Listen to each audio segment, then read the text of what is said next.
Mama Esther and your children, I've also come to say pole. I've come to condole with you following the tragic death of your husband and your father.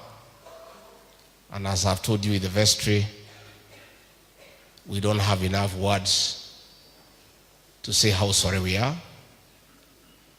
and to ask God to give you comfort, to give you fortitude, to bear the great loss. Losing a husband, losing a father is a very difficult thing.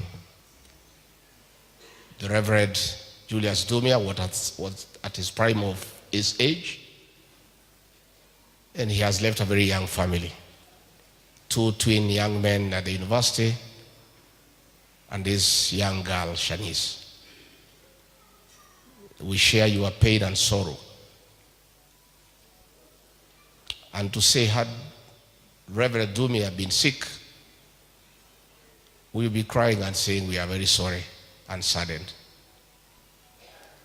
Had he died through a road accident, we'll be saying we are very sorry and very hurt. But the fact that he has been murdered, we don't just feel sorry and pain. We are angry. We are angry because nobody other than God has the authority to take another man's life.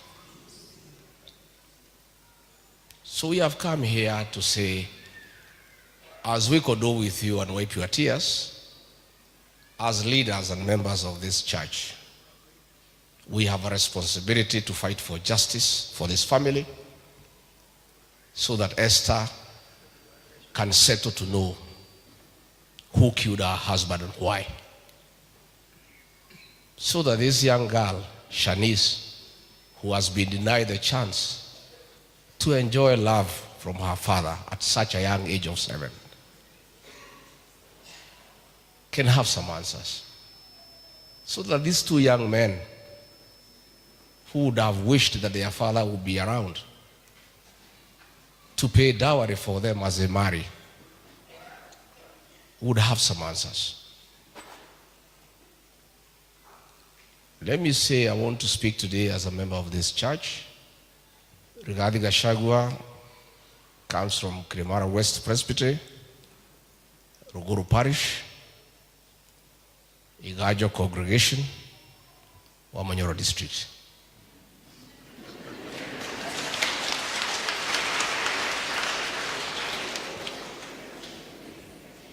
Dr. Jesse Kamau, before he came to live here, is my neighbor at home. We are not very far. He comes from a place called Sugar, like 5 kilometers from where I am.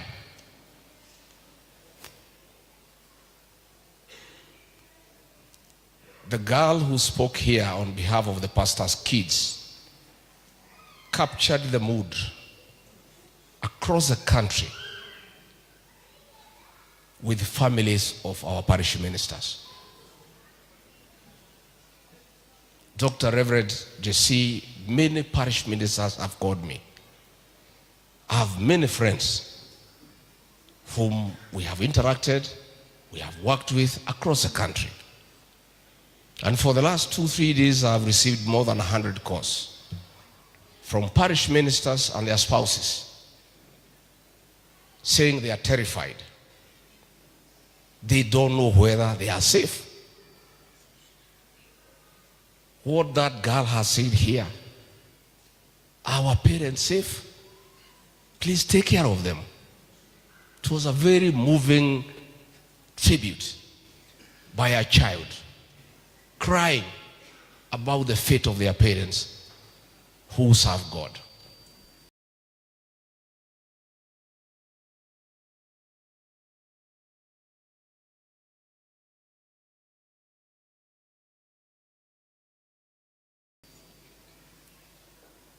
I did place a call to our moderator, Dr. Mutahi Thego, 2 days ago. And I did, with a lot of respect, tell our moderator that I have received a lot of concern that this matter of this murder has not received sufficient attention from the church leadership. We must speak out. Because when you don't speak, people become very bold. They have killed our parish minister in Nakuru.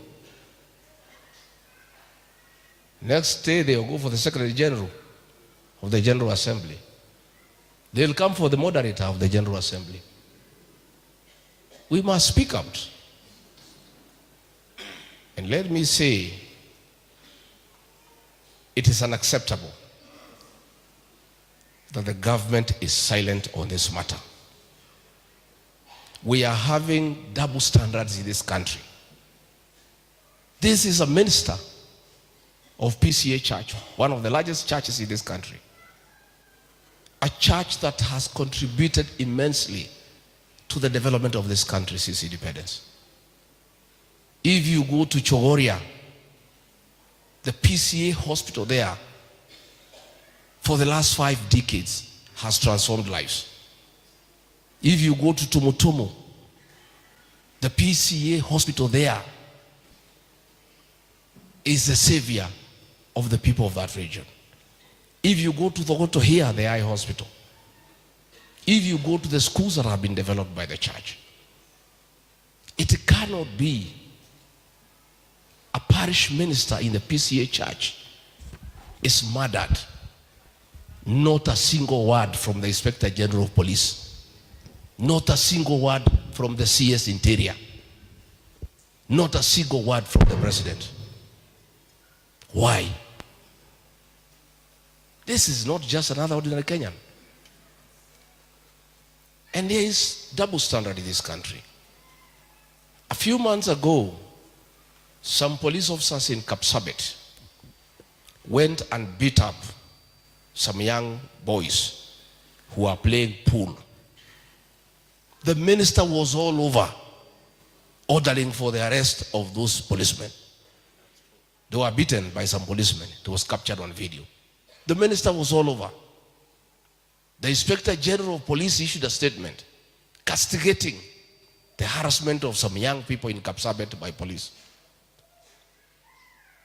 A parish minister in the PCEA church is murdered in cold blood 5-6 days later. Not a single statement from the Minister for Interior. Not a single statement from the Inspector General of Police. And I must say, I am now persuaded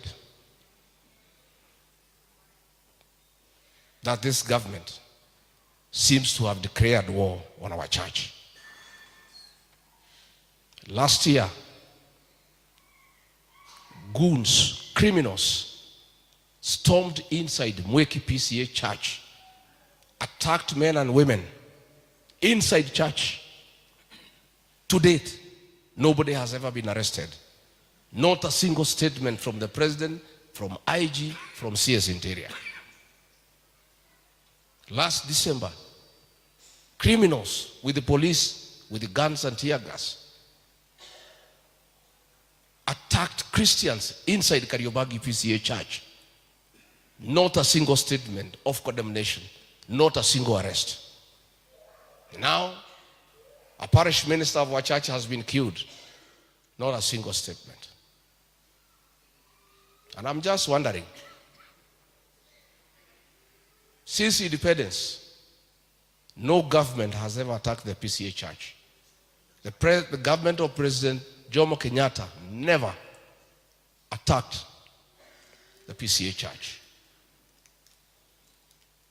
Daniel Arap Moi, brutal as he was, the nearest they came to attacking our church is attacking Reverend Timothy Joya, but outside the church. They never beat him inside the church. They beat him outside. The government of Mwai Kibaki, Uhuru Kenyatta, tremendous respect for PCEA church. This church, I took great time to persuade this church with our ministers to elect the current president. We elected you as president. What do you give us back?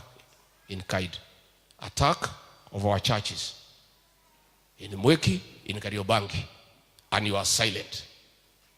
Our parish minister has been killed, you are silent. Your CS is silent. IG is silent. But when you wanted to be president, you were in PCEA church every Sunday from January to December. True or false? Yes. Iko siku moja tulienda kanisa 3 ya PCEA.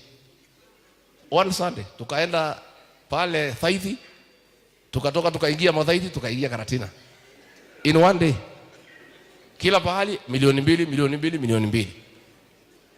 What happened to that love you had for PCEA church? You used to come every Sunday to our churches. How come our minister has been killed and you are saying nothing? Your CS is saying nothing. The IG is saying nothing. Let nobody play around with this church. Takuambia waumini mchukue kura na mnyamaze.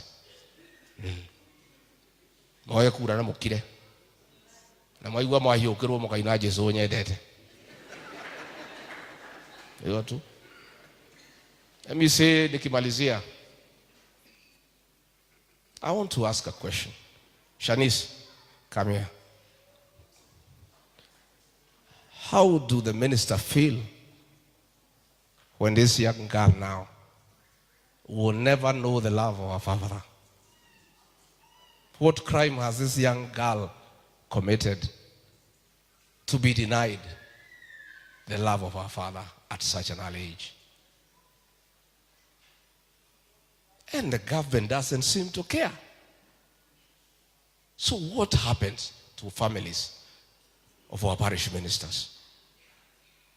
How safe are our ministers? So these are questions that we shall ask. And I'll be speaking tomorrow from Nyeri. Because if the worst comes to worst and there is no action, we'll have to mobilize our parish ministers to storm the office of the Inspector General to demand answers.